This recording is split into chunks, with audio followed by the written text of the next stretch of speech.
এই থাক না। সো এখন আমরা যাচ্ছি সবাই মিলে হচ্ছে শিবের মাথায় জল ঢালতেছি। একবারই ঢালবো না, আমরা প্রহর মেনে নেই, এমনি ঢালবো। তোমার মাথায় উঠাইবো।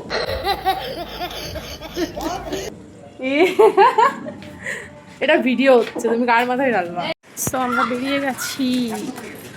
আমি জাস্ট এটা ধরেছি, পেছনে আছে। আমাকে কেমন লাগছে? আমি না একটা অপের সাথে শাড়ি পরেছি, এটা ব্লাউজ না। সো আমরা চলে এসেছি পুজো দিতে। দেখাই দাঁড়াও, এখানে বসো।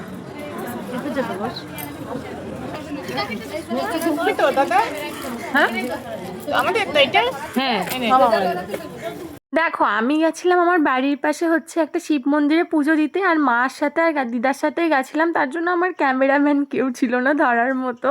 আমি একা একাই নিজে যেটুকু পেরেছি একা একাই ভিডিও করেছি। অতটা ইন্টারেস্টিং হয়নি, কিন্তু আমি যেটুকু চেষ্টা করেছি পেরেছি সেটুকুই করেছি। আমি একটা গলায় মালাও পরিয়ে নিই, মানে এটা আছে। তোমরা কে কোথায় শিব পুজো করেছো অবশ্যই আমাকে কমেন্টে জানিও। আমি তো আমার বাড়ির পাশে শিব পুজো করেছি, কারণ আমি ভেবেছিলাম একটু শিবনিবাসে যাব, কিন্তু কাউকে পাইনি সেমন, তার জন্য এখানে এসেছি। হচ্ছে এখানে না সবাই শিবের মাথায় জল ঢালার আগে ধূপকাঠি মোমবাতি ধরাচ্ছে। তোমরা কেউ জানলে জানিও, তো আমি তো ধরাবো না, আমি তো আগে শিবের মাথায় জল ঢালবো, দেন যা করার করবো।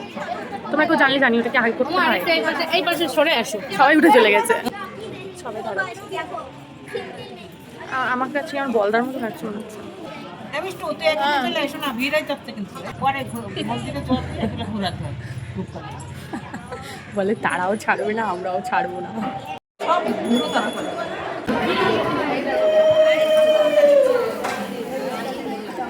আমি তো তোমাদেরকে আগেই বললাম আমার ক্যামেরা ধরার কেউ নেই, তাই ওই স্বপ্নটাও পূর্ণ হলো না যে আমি শিবের মাথায় জল ঢালবো আর কেউ আমার ভিডিও ফটো করে দেবে। যাই হোক, জল ঢেলেছি, এটাই অনেক আমার কাছে।